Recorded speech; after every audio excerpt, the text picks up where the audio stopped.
ಮಿಡ್ನೈಟ್ನಲ್ಲಿ ಭಾರೀ ತಿರುವನ್ನ ಪಡೆದುಕೊಂಡಿದೆ 2 ದಿನಗಳ ಹೈ ಡ್ರಾಮಾ. ಕೊನೆಯ ಕ್ಷಣದಲ್ಲಿ ಅಖಾಡಕ್ಕೆ ನಟ ಕಿಚ್ಚ ಸುದೀಪ್ ಎಂಟ್ರಿಯನ್ನ ಕೊಟ್ಟಿದ್ದಾರೆ. ನಲಪಾಡ್ ಕರೆಸಿಕೊಂಡು ಮಾತುಕತೆಯನ್ನ ನಡೆಸಿದಂತಹ ಸುದೀಪ್, ನಲಪಾಡ್ ಶಾಸಕ ಹ್ಯಾರಿಸ್ ಪುತ್ರ, ಯುವ ಕೈ ಮುಖಂಡ ನಲಪಾಡ್ ಮಧ್ಯಸ್ಥಿಕೆಯಿಂದ ಡಿಕೆಶಿ ಜೊತೆ ಕಿಚ್ಚ ಮಾತುಕತೆಯನ್ನ ನಡೆಸಿದ್ದಾರೆ. ದೂರವಾಣಿಯ ಮೂಲಕ ಡಿಸಿಎಂ ಡಿಕೆಶಿ ಜೊತೆ ಕಿಚ್ಚ ಮಾತುಕತೆಯನ್ನು ನಡೆಸಿದ್ದಾರೆ. ಶೋ ಮಧ್ಯದಲ್ಲಿ ಸಮಸ್ಯೆ ಆಗೋದು ಬೇಡ ಅಂತ ಹೇಳಿ ಸುದೀಪ್ ಮನವಿಯನ್ನ ಮಾಡಿಕೊಂಡಿದ್ದಾರೆ. ನಟ ಸುದೀಪ್ ಮನವಿಗೆ ಕೂಡಲೇ ಸ್ಪಂದಿಸಿದ್ದಾರೆ ಡಿಸಿಎಂ ಡಿಕೆ ಶಿವಕುಮಾರ್. ಆದೇಶ ವಾಪಸ್ ಪಡೆದು ಸಮಯವನ್ನ ಕೊಡುವಂತೆ ಸೂಚನೆಯನ್ನ ಈಗಾಗಲೇ ಕೊಡಲಾಗಿದೆ. ಕೋರ್ಟ್ ವಿಚಾರಣೆ ಆರಂಭಕ್ಕೂ ಮೊದಲೇ ಸಮಸ್ಯೆ ಇತ್ಯರ್ಥವಾಗಿದೆ. ಇವತ್ತು ಕೋರ್ಟಲ್ಲಿ ಕೇಸ್ ಇದೆ ಈ ವಿಚಾರಕ್ಕೆ ಸಂಬಂಧಪಟ್ಟಂತೆ. ಏನಾಗುತ್ತೆ ಅನ್ನೋದು ಸದ್ಯಕ್ಕೆ ಕುತೂಹಲದ ಜೊತೆಗೆ ಇದರಲ್ಲಿ ನಲಪಾಡ್ ಅವರು ಎಂಟ್ರಿಯನ್ನ ಕೊಟ್ಟಿದ್ದಾರೆ. ನಲಪಾಡ್ ರವರ ಸಹಾಯವನ್ನು ಕೂಡ ಈ ಸಂದರ್ಭದಲ್ಲಿ ಸುದೀಪ್ ಅವರು ನೆನಪಿಸಿಕೊಂಡಿದ್ದಾರೆ. ಮಿಡ್ನೈಟ್ನಲ್ಲಿ ಈ ಒಂದು ವಿಚಾರ ಅಥವಾ ಸಮಸ್ಯೆ ಏನು ಹೇಳ್ತಾ ಇದ್ದೀವಿ, ಅದು ಸಮಸ್ಯೆ ಬಗೆಹರಿಸುವಲ್ಲಿ ನಲಪಾಡ್ ಅವರು ಕೂಡ ಪಾತ್ರವನ್ನು ವಹಿಸಿದ್ದಾರೆ ಅನ್ನೋದು ಸದ್ಯಕ್ಕೆ ಸಿಗ್ತಾ ಇರುವಂತಹ ಮಾಹಿತಿ. ಅದನ್ನು ಖುದ್ದು ಸುದೀಪ್ ಅವರೇ ಥ್ಯಾಂಕ್ಫುಲ್ ಅಂತ ಕೂಡ ಅವರು ಈ ಒಂದು ಎಕ್ಸ್ ಖಾತೆಯಲ್ಲಿ ಅವರ ಹೆಸರನ್ನು ಕೂಡ ಮೆನ್ಷನ್ ಮಾಡಿದ್ದಾರೆ. ನನ್ನ ಕರೆಗೆ ಓಗೊಟ್ಟು ಸ್ಪಂದಿಸಿದ್ದಕ್ಕೆ ಧನ್ಯವಾದ ಅಂತ ಹೇಳಿ ಡಿಸಿಎಂ ಡಿಕೆ ಶಿವಕುಮಾರ್ ಅವರಿಗೂ ಕೂಡ ಕೇಳಿಕೊಂಡಿದ್ದಾರೆ.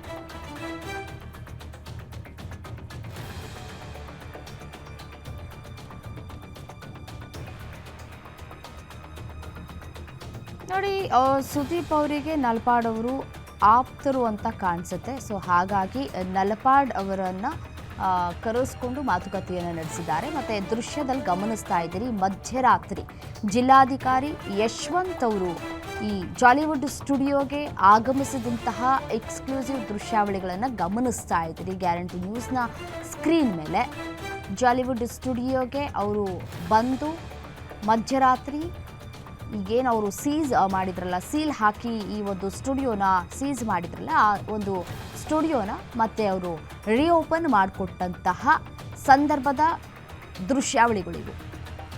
ಮಧ್ಯರಾತ್ರಿಯೇ ಡಿಸಿಎಂ ಡಿಕೆ ಶಿವಕುಮಾರ್ ಅವರು ಸೂಚನೆಯನ್ನು ಕೊಟ್ಟಿದ್ದರು. ಅವರ ಸೂಚನೆಯ ಮೇರೆಗೆ ಜಿಲ್ಲಾಧಿಕಾರಿ ಯಶವಂತ್ ಅವರು ಸ್ಥಳಕ್ಕೆ ಆಗಮಿಸಿ ಡೋರನ್ನು ಓಪನ್ ಮಾಡಿಸಿ ಕೊಟ್ಟಿದ್ದಾರೆ.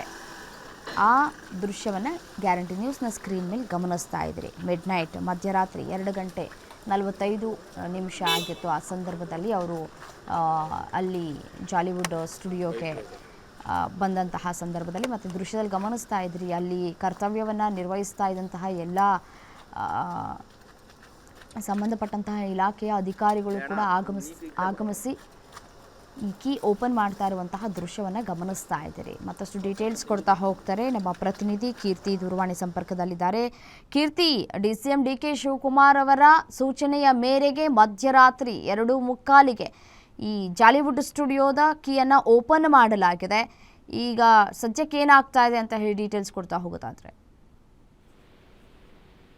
ರಮ್ಯಾ, ಈಗಾಗಲೇ ಬಿಗ್ ಬಾಸ್ ಪ್ರಿಯರ್ಗೆ ಒಂದ್ ರೀತಿ ಗುಡ್ ನ್ಯೂಸ್ ಅಂತಾನೆ ಹೇಳ್ಬೋದು. ಯಾಕಂತ ಹೇಳಿದ್ರೆ ಕಳೆದ 2 ದಿನಗಳಿಂದ ಈ ಒಂದು ಗೊಂದಲದಲ್ಲಿ ಎಲ್ಲರೂ ಇದ್ರು, ಯಾವಾಗ ಶುರುವಾಗುತ್ತೆ, ಪುನರಾರಂಭ ಯಾವಾಗ ಆಗಬಹುದು ಅನ್ನುವಂಥದ್ದು. ಆದ್ರೆ ಈಗ ಮತ್ತೆ ಉತ್ತರ ಸಿಕ್ಕಿರುವಂತದ್ದು ಡಿಕೆ ಶಿವಕುಮಾರ್ ಅವರೇ ಸ್ವತಃ ಟ್ವೀಟ್ ಮಾಡೋ ಮೂಲಕ ಮತ್ತೆ ಇಂಡಸ್ಟ್ರಿಗೆ ಸಪೋರ್ಟಿವ್ ಆಗಿ ನಿಂತಿದ್ದಾರೆ. ಅಂದ್ರೆ ಈ ಎಲ್ಲ ಸೋಷಿಯಲ್ ಮೀಡಿಯಾದಲ್ಲಿ ಇರಬಹುದು, ಇವ್ರು ಹೇಳೋದು ಅಭಿಪ್ರಾಯಗಳನ್ನ ನಾವು ಕೇಳಿದ್ವಿ. ನಟ್ಟು ಬೋಲ್ಟ್ ಅನ್ನುವಂತ ವಿಚಾರ ಬಂದಾಗ ಎಲ್ಲೋ ದ್ವೇಷ ತೀರಿಸ್ಕೊಳ್ಳೋಕೋಸ್ಕರ ಈ ರೀತಿ ಮಾಡ್ತಿದ್ದಾರೆ ಏನೋ ಡಿಕೆ ಶಿವಕುಮಾರ್ ಅನ್ನುವಂಥದ್ದು. ಆದ್ರೆ ಸ್ವತಃ ಅವರೇ ಈಗ ಸಪೋರ್ಟಿವ್ ಆಗಿ ಇಂಡಸ್ಟ್ರಿಗೆ ಬೆಂಬಲವನ್ನ ಕೊಡ್ತಿರುವಂತದ್ದು.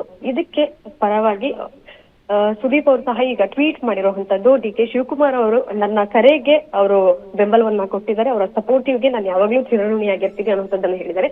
ಅವರ ಜೊತೆಗೆ ನಲಪಾಡ್ ಅವರು ಕೂಡ ಅವರು ಧನ್ಯವಾದವನ್ನ ಹೇಳಿರುವಂತದ್ದು. ಅಂದ್ರೆ ಬಿಗ್ ಬಾಸ್ ಇದರಲ್ಲಿ ಯಾವುದೇ ರೀತಿಯ ಇನ್ವಾಲ್ವ್ಮೆಂಟ್ ಇಲ್ಲ ಅನ್ನುವಂಥದ್ದನ್ನು ಸಹ ಅವರ ಟ್ವೀಟ್ ಅಲ್ಲಿ ಸ್ಪಷ್ಟೀಕರಿಸಿರುವಂತದ್ದು.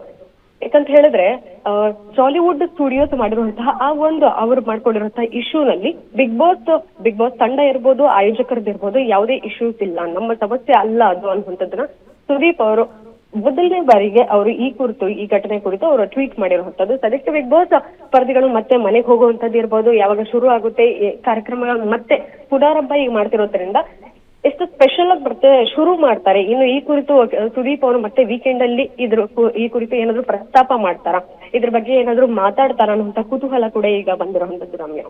ಥ್ಯಾಂಕ್ ಯು ತಮ್ಮ ಮಾಹಿತಿಗೆ. ಬನ್ನಿ ಅಲ್ಲೊಂದು ಇದೆ ಗಾಡಿ ಒಳಗಡೆ ಹೋಗುತ್ತೆ, ಅದು ತಗೊಳ್ಳಿ. ಇಲ್ಲ ಗೇಟ್ ಓಪನ್ ಆಗಿದೆ ನಮ್ದು.